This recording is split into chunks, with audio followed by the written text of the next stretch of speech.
Well, first things first, thank you for joining me. Yes, thank you. All right.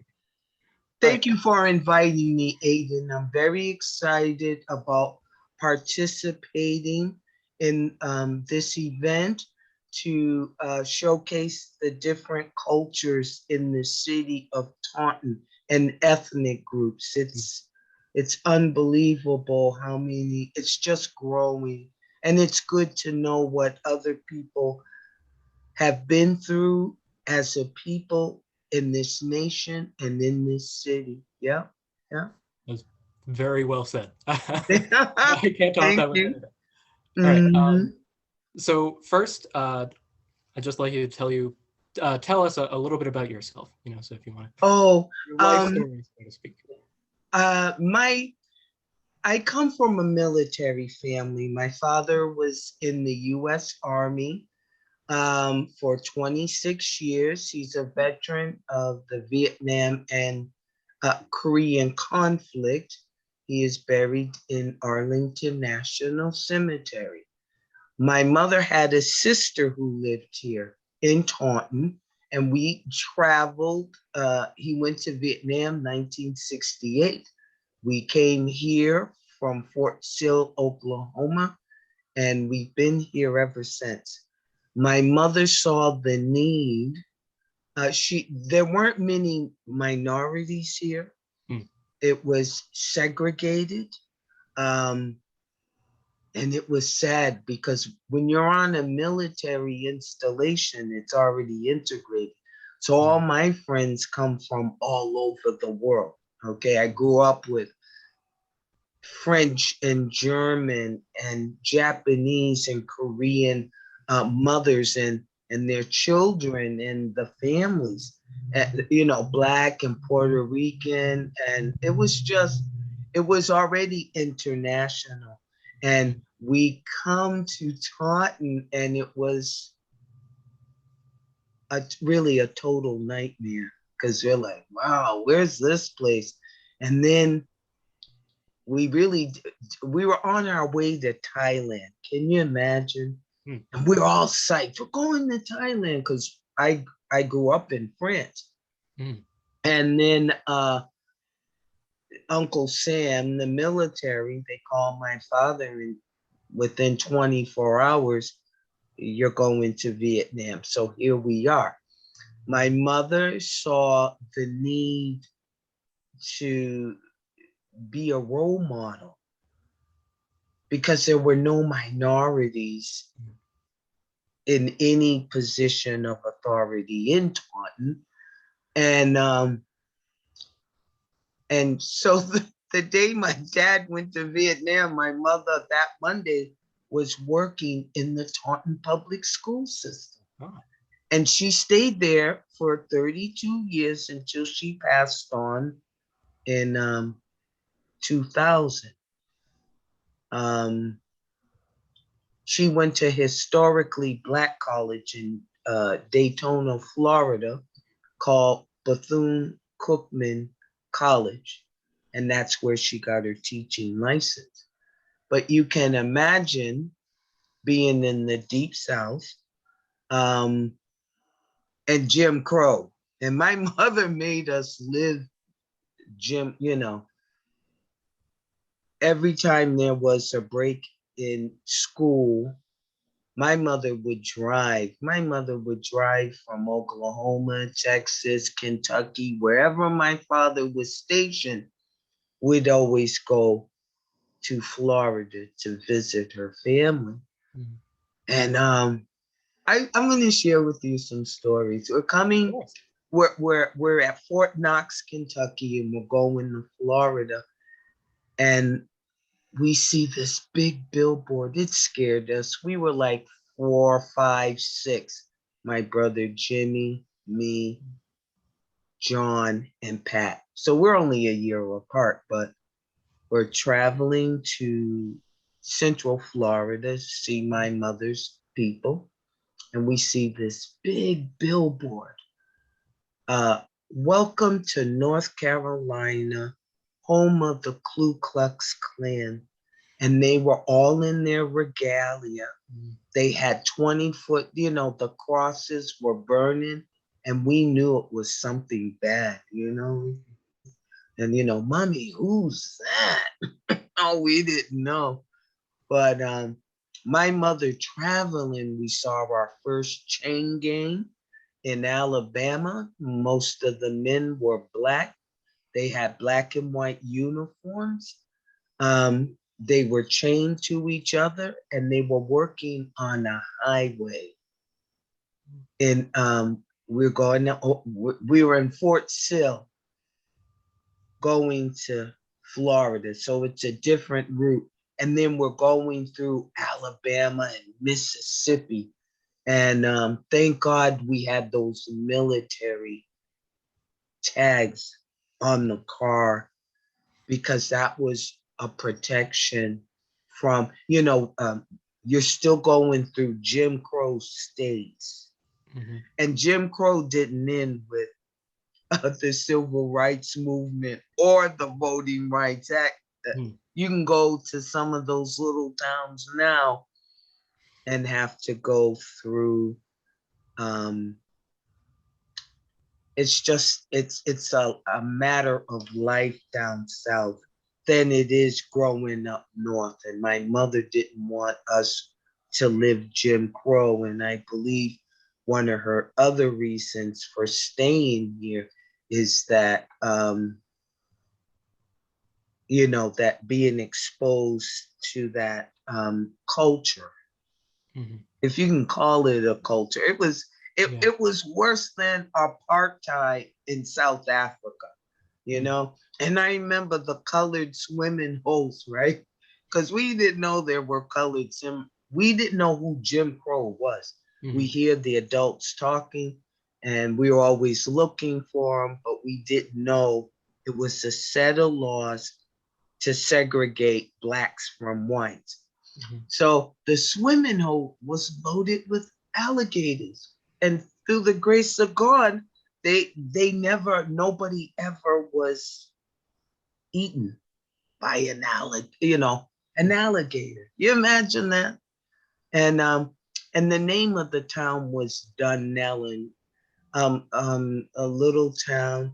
It was famous for the Dinner Bell Motel, and they had the best food. Let me tell you, them black cooks, them people came from all over. It'd take you an hour to get a table. Um, blacks had to go to the back Mm-hmm. to get served. Mm-hmm. Do you understand? We couldn't go through the front. We couldn't even sit in a restaurant. But my mother was a domestic, Hattie Arlene Williams, and my father, Cunningham. So her and my Aunt Kathryn and my Aunt Allie Mae McCone, who lived here in Taunton, they were domestics at the Dinner Bell Motel. They cleaned those rooms. Mm-hmm. And my mother picked cotton. They didn't have uh, uh, Pell Grants to go to school or scholarships. Mm-hmm. They were, no, this is an HBCU. And sometimes they would have, by the 60s, that's when they had scholarships and the black community come together. But mother said she'd pick cotton, and cotton is so hard. If you ever see a cotton ball, it's in that hard shell, Yeah. and it would cut you. It's like a razor, and you'd have to wrap your hands in cotton strips. Wrap your hands, because that hard shell is like a razor, and cut you. And then too, you don't want blood on that white cotton ball. And that's, and black people are still picking cotton. Mm. To this day, you can go down south and see black people still picking cotton. So here goes mother. She graduated cum laude. She was Dr. Mary McLeod. Dr. Bethune, yes, that was her married name. She was good friends with First Lady Eleanor Roosevelt. Mhm. So there's a picture of my mother in the old colony society with her, Dr. Bethune, and two other women. It was a social event. They're all dressed in black. Black life was, it was, see, back then you had black doctors and accountants, bankers, nurses, farmers. You know, we had our own black community. We're very proud of it. And we didn't know any different. We just got in the car and we went back to the base we were on. But mother graduated cum laude, but she wasn't able to get a teaching position because she wasn't light enough. Back then, the color of your skin, if you looked more Caucasian, you could get a job. Other than that, you had to remain as a domestic. Do you understand? That is No, so like incomprehensibly no, weird. but that was the way of life for them. Yeah.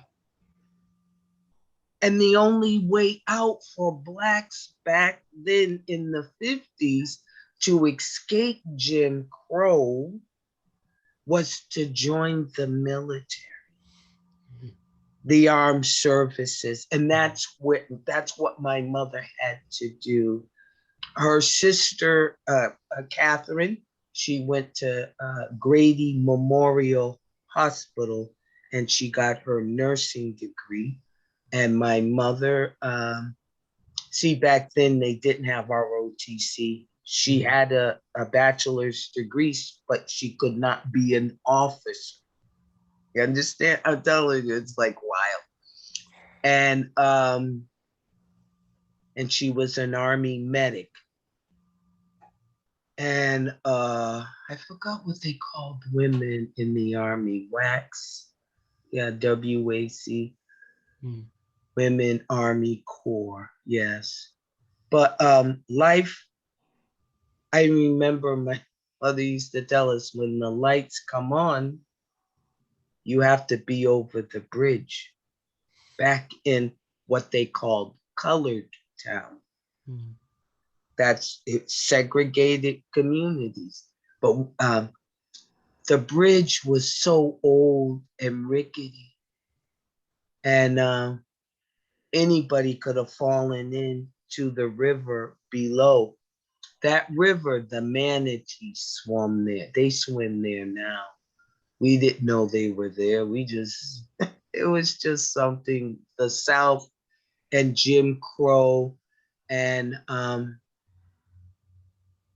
and my mother exposing us to that.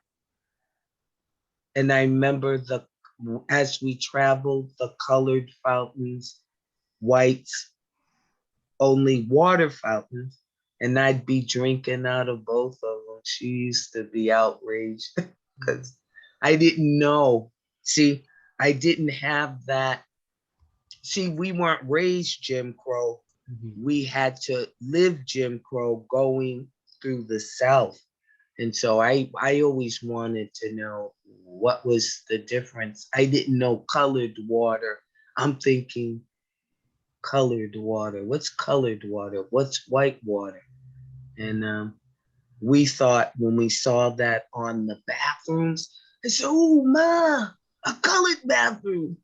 We thought it was rainbow colored. Not that it was filthy, dirty, and disgusting. We're kids. You're like, "Oh, rain, oh, colored bathroom. Oh, it must be beautiful." And my mother's standing there and she's just waiting. And we're like, "Oh, my, it's dirty in here." So, of course, we always had to bring cleaning supplies Mhm. because, you know, oh God, she was fun to be with. She taught us about our Black history. You're not going to find it in a high school book, Mhm. because you got to really know. My mother took us everywhere, and she didn't want us to have that stigma about being Black in America. It Mhm. wasn't a crime, even though we were treated like criminals. Mhm. And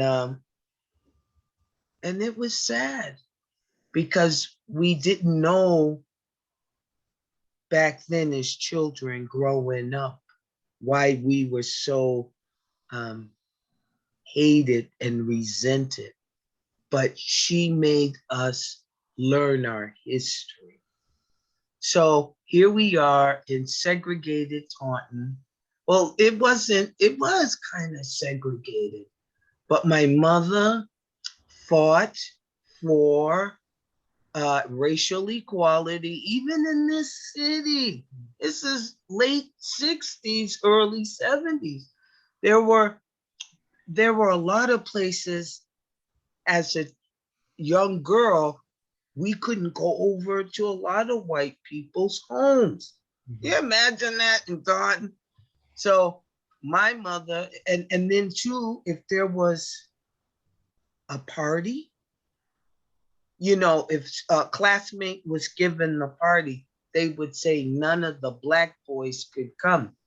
And so my brother Jimmy, he's a basketball, football, he was a star athlete, him and Wally. Him and Walter Harrigan, they're like brothers. So my mother said, if your brother can't go, nobody goes. And so our house became the kid magnet house. All the kids in the neighborhood could come here. Mhm. And on the weekends, you never knew who was in the family room in the basement because everybody would sleep over, and my mother was always cooking for extra kids and breakfast Saturday mornings. My father did 2 tours of Vietnam, Mhm. and back then that was a big deal. But I remember one time we were at the Boston Garden. We were in Taunton High. Taunton High was in a state basketball tournament, Mhm. and and my father was home from the first tour, getting ready to go back to Vietnam. So my brother and Taunton High was a star team, Mhm. and they used to take 40 plus buses to go to basketball games. That was basically our entertainment back in this was 73, Mhm. 72, 73.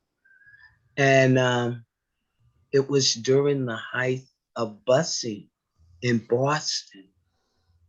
And the people at the garden, most, white people, every time my brother scored, they'd throw stuff at him, you know, um, toilet paper, their Mhm. food container, whiskey bottles, and smoke, something like smoke bombs or whatever.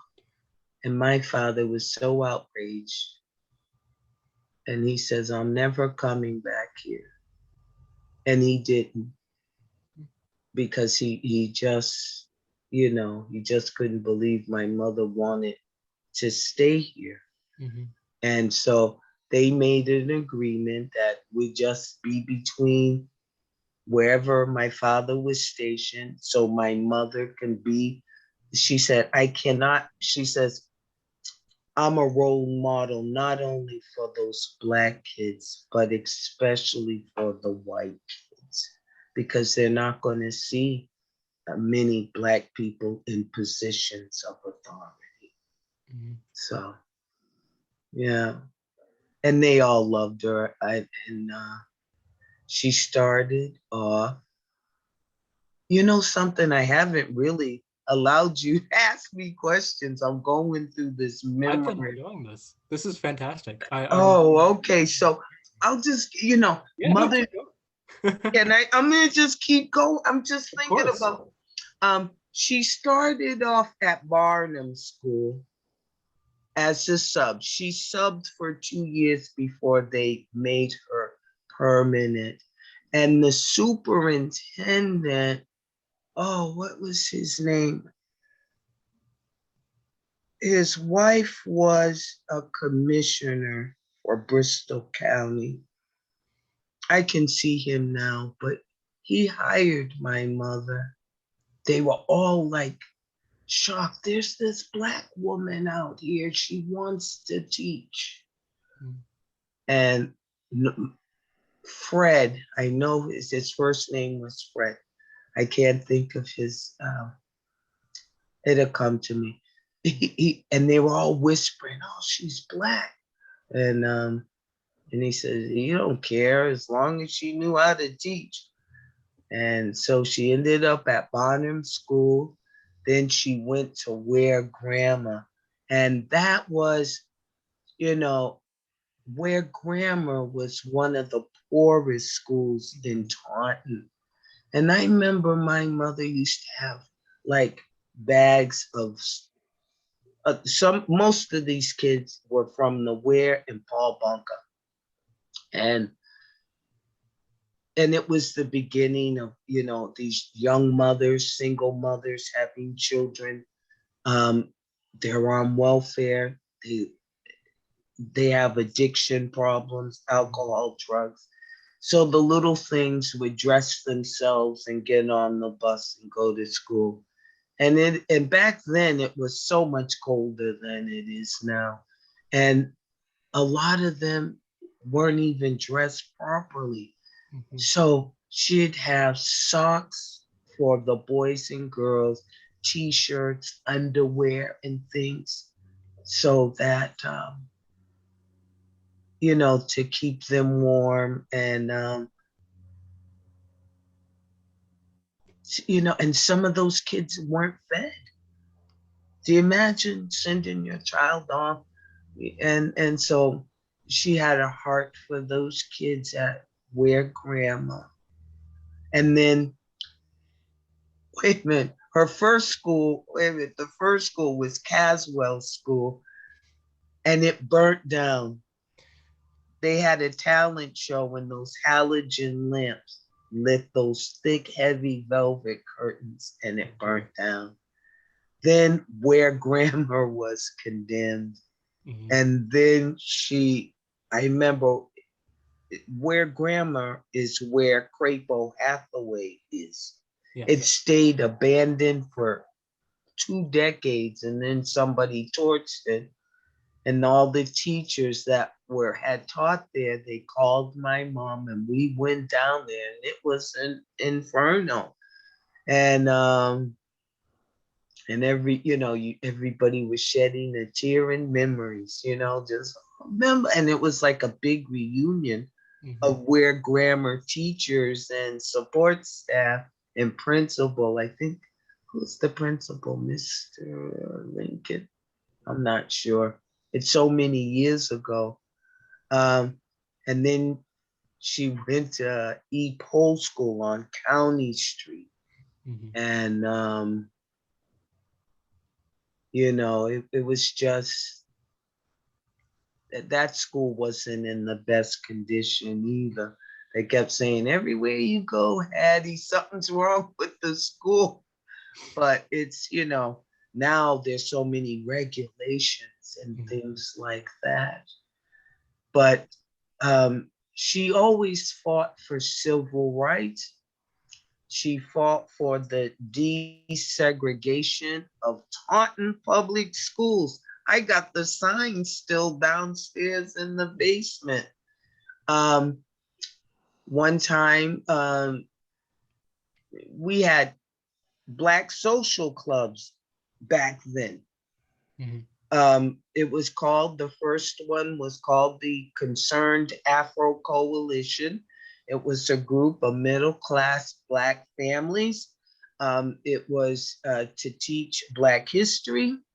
We had social events and to raise money for college scholarships. And there was another um, Black teacher. Her name was Ada Williams. She was the home ec teacher over at Mulcahy School.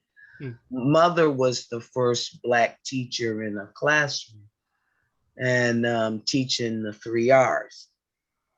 But all these Black families, like I said, they working class and highly educated, because coming from the South, education was everything. Mm. You worked, everybody worked, saved their money, put somebody through college. And my mother stressed that to us four kids, that college education is important. But she also knew that we were going to face much resentment, rejection, um, discrimination. It's really sad Mm. that in 2021, African Americans still fighting for racial equality, economic equality, and there's still white America. There's a section of it that still want to keep us oppressed, suppressed. They don't want us to vote. Uh, that's why this. My mother was also active politically, and um, and so she started she brought the NAACP to Taunton. And our first march was at Sambo's. Mm. That was, you know, and it was in Rainham. And why did we didn't need a Sambo's, but we couldn't stop them from building that establishment. So while we were protesting, I was in high school, and you have those big signs, you know, about change the name and all that. So while we're standing there, we're marching peacefully, just going around. Cars were coming in.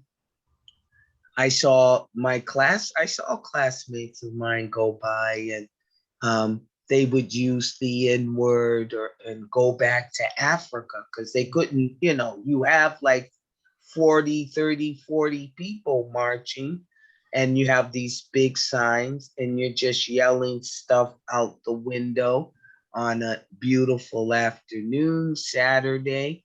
And that's when you got most of the people. And then one weekend, um, a white man drunk from Cape Cod, he came down and he saw the people protesting, and he shot at my mother and another one of the protesters. The Rainham police came in and arrested my mother and let the white drunk man go home.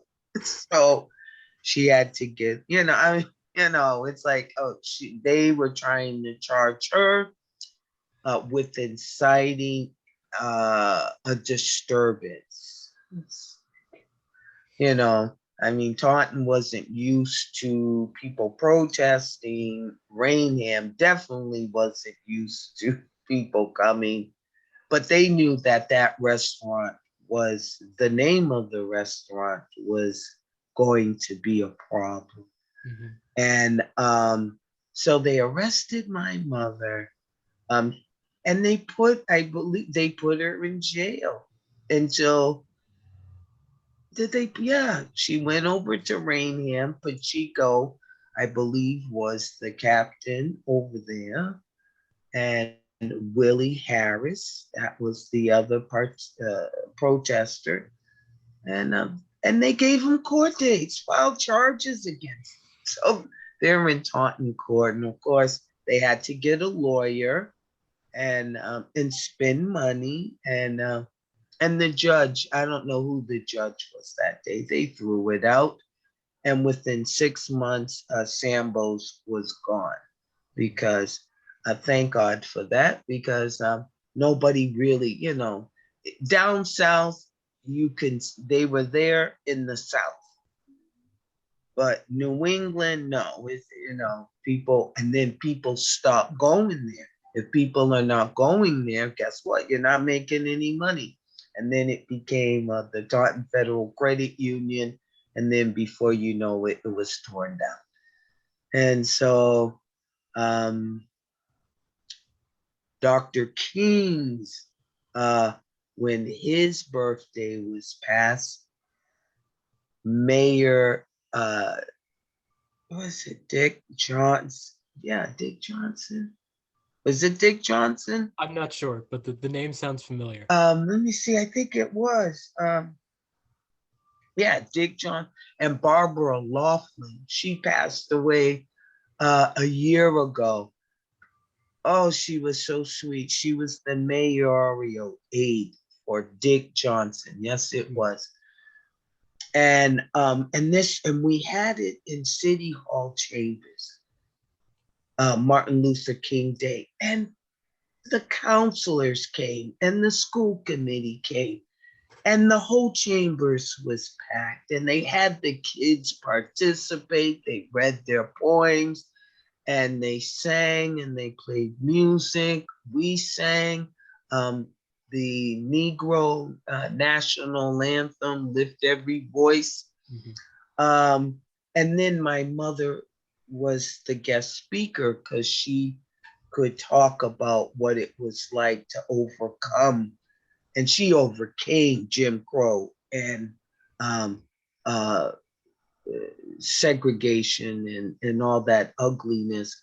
She overcame her grandfather, my great grand. He was lynched by the Klan, and they hung him. Then they threw the body on the railroad tracks, and I guess some black men going home to lunch, they found his body on the tracks and realized what had happened and carried him home to my great grandmother. And back then you couldn't bring charges against a white man. Didn't understand. And to this day, I cannot find his death certificate because when that group takes your life, it's not a pretty picture. So what else can I tell you? Where was I? I had to throw that in about because it's about protests. Well, I don't know why they killed my great grandfather. And no, you couldn't talk. That's one thing. If the Ku Klux Klan killed the family member, only the people in the community know, and you don't talk about it. And it took, I think I was in my 20s before they brought that up. And one thing about Black history in the South, it was more oral than written because they were still trying to keep Blacks illiterate. Thank you. And I remember my Uncle Freddie, he'd break down my mother's uncle, and he'd start, they killed my pappy. And then we knew, we knew. But like I said, you talk and then you say no more. You know what I'm saying? And it's hard growing up Black in America. But what our mother taught us was to love one another. And she in the church, the Black church, people don't realize if it wasn't for the Black church, a lot of our people wouldn't have survived the hostilities of racism and bigotry and lynching and Jim Crow. Just to imagine 402 years of being in a country where you're still hated and despised and resented, and people uh, still want to commit violent acts against us. And but my mother was a pillar, as they call, at the Baptist Church of All Nations. And she gave that church that name because she said it's to represent all the people, Cape Verdeans, African Americans, Puerto Ricans, Cubans, whatever your ethnic group, you are inclusive. And that's, um, the church, that became your family. That became um, down south. We'll go down south because it was hard. Down south, the church was your spiritual center, social, business, uh, whatever you needed, you went to the church. Food, you need a place to stay, you need a job, somebody will get you a job, but also for politicking. Because we did that, you didn't want to bring attention to the white law. Mm-hmm. You didn't want that sheriff or his deputies and y'all out in an open field under an oak tree. No, you bring it inside. And a lot of blacks back then were Republicans, the party of Lincoln, the party that freed the slaves, until Dr. King came. A lot of people don't know why black people shifted from Republicans to Democrats. It was because the Kennedys, and it wasn't willingly, but uh, Coretta Scott King called the White House to get her husband out of the Birmingham jail. Letters from the Birmingham jail. And she said, and this is when white ministers wouldn't even support him. Mm-hmm. Okay. It wasn't until after they blew up that church and 4 black young girls died that white priests, that's when they had them freedom riders come down in them buses. It was horrible. It was just it was hard being black, trying to get a few. We want equal rights. That's it. We want the same rights you got. And but see, the church was your everything, your solace, your comfort, your hope, your joy. Gospel music is birthed out of pain and suffering.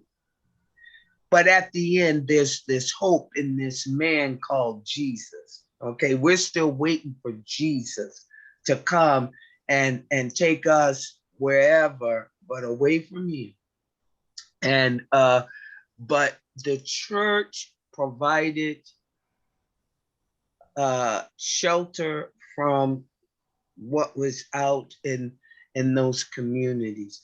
And I remember when when you see a car of white men come through colored town, that means they're looking for somebody, and somebody's going to get lynched. And dang, it's just, but the church, like I said, the church kept black people from losing it. Mm-hmm. Okay, from reacting the same way as white people reacted to them. And like I said, uh, the church, you were in church from the moment from birth to death. And but it gave Black people hope that we are strong enough to live another day to fight the fight for racial equality. Do you know what I'm saying? Economic equality. We are somebody, and we're not animals. You know, to think that people still think in 2021 that Black people are still, something's wrong with us, Mm. that we're still less than human. And so, oh my God. Uh, and like I said, there were things even in the Taunton public school system, the the way they, you know, even some of the teachers she worked with treated her differently. And all because of the color of her skin. And she was the sweetest thing. She was hard on us because she knew what it was like growing up Jim Crow. Mhm. What my white friends did, I couldn't do. If I got caught, I'm the one who they're gonna put in jail and punish. And so there are a lot of things she had to teach us about being Black in America. If a cop is calling us the N word, you say, yes, sir, no, ma'am, yes, sir, no, ma'am. I'm the things you're taught. People think that white cops just started killing us. They've been killing us for Mm. hundreds of years. Only now everybody's got a cell phone with a video camera. And so now you can see it. We weren't lying. You were killing us. Please stop killing us. Do you know? Does that make sense, Mr. Aidan? Yes, You it know, does. it's like she fought the good fight all the way to the end. Mhm. She ran the race to the finish. She kept the faith, and she was sickly. She had diabetes, heart disease. She lost when she lost her right leg. That's when she retired because she didn't think she could keep up with little Mhm. sixth graders. But she used to do this thing where, you know, as a teacher, the kids spend more time with their teacher than sometimes their own parents. Mhm. And she said, "Y'all need a hug?" Yeah, yeah, yeah. And then she'll get in the middle, and they all made this ball, and they're just laughing and giggling, and they're all hugging one another. See, at that age, 6 years old, they're not being taught to hate. Mhm. But my mother said by third grade, they know because their parents are teaching them things. My mother says you should never teach a child to hate anybody. Why should you care who they hang around with or who they bring home or who they fall in love with? I think sometimes, but see, now this is 40, 50 years later. You go to Trukey's, you see white grandmas with their little brown and black little grandkids, and it's like, wow, you know, things are changing, but we still have a long way to go. And but like I said, she wanted to make a difference in the lives of young people's minds that go get an education, contribute, serve, make a positive impact on your community. Mhm. And that's who she was, Aiden. I wish you had met her because and she was soft spoken.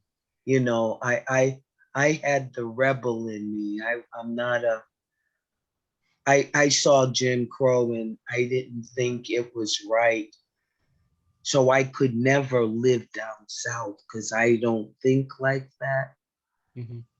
You ever been down? See, when I go down south, we still have to, you still have to be careful on where you go and certain places you can go. And make sure and don't get caught on some dusty country road and you see that Confederate flag and you know you're in the wrong place. Oh my God, people, I want to say something about that too, because Of we course. used to see that. My mother, everything would just get real quiet. So we knew that when we saw, and they're flying everywhere and painted on everything. And then we knew and so now as the Klan country. And then boom, here we are on another stretch on another highway. But yeah. Anything else you need to know, young man? Uh, I don't think so. I mean, this has been a fantastic discussion. Thank you so much for sharing. Thank you, Aiden, and Uh, good luck to you in school. Now, thank you very how much. can I get to now? How much are tickets? How do you pay for tickets to this? To the Passport to Culture event. Yes. Um, it's gonna be free. We're gonna put it up on YouTube. And I'll be sure Oh, to send okay, you. YouTube. Yeah, Yeah. I'll send you all of the information. Oh, okay. And oh, I am so happy that you're going to Harvard and stuff. And let me say something about politics. And yeah, because there was a section of her life. I hope it's you don't mind. Not at all. Senator Edward Brooks was the first black senator, but he was a Republican. Hmm. It didn't matter. Black people, see, what people don't see is when black people get together, we voting. If we stand in line 10, 12, 8 hours, we gonna vote. You ain't taking our vote. And Edward Brooks, Democrats and black Republicans came together to put him in office. Okay. And so people have to realize black voters now this is more serious than ever in the history of our nation because we know how much one group of people want to suppress us and deny us the right to vote. But bringing that back till today to Obama, I wish my mother was here to see the first black president. But see, they were marching in the 50s when Obama was not even born. You know what I mean? My mother came from those Freedom Rider days, the Birmingham, that's what they call Birmingham. Um, uh, John Lewis, that Edmund Pettus Bridge, and the nightmare of being those dogs turned on you, the water hoses, the batons. And I'm just gonna throw this in also because it's Black History Month and it's part of Black History. Colin Kaepernick, people, it's like, listen, y'all, if you knew some history, because Black history is American history. Hmm. Colin Kaepernick took a knee because that's what Dr. King did. Get on, and they prayed. That's what he was doing. Say your prayer because if they kill us, we prayed up. We go into heaven. You pray, God protect us. Don't let them kill us. And we give you all the honor, glory, praise. And that's why. And then they go and start marching, and you saw the film clips from their eyes on the prize. So Colin Kaepernick took a page out of history and used it to denounce police brutality against Black men. Mhm. And and the people who opposed it didn't understand it, but also it showed how racism was rearing its ugly head, and now it's now legitimized. Mhm. But Black people are going to vote. We ain't going to give up our right to vote. We are going to march on because we have rights too. There you go, Aiden. Thank Thank you you so much. And very please much send for me this. all the information. Congratulations. Enjoy your senior year as best as you can, you Thank you know? very much. Yeah. Okay, then. And, Are we all done? yes, I think so. Let me just stop the recording. Okay.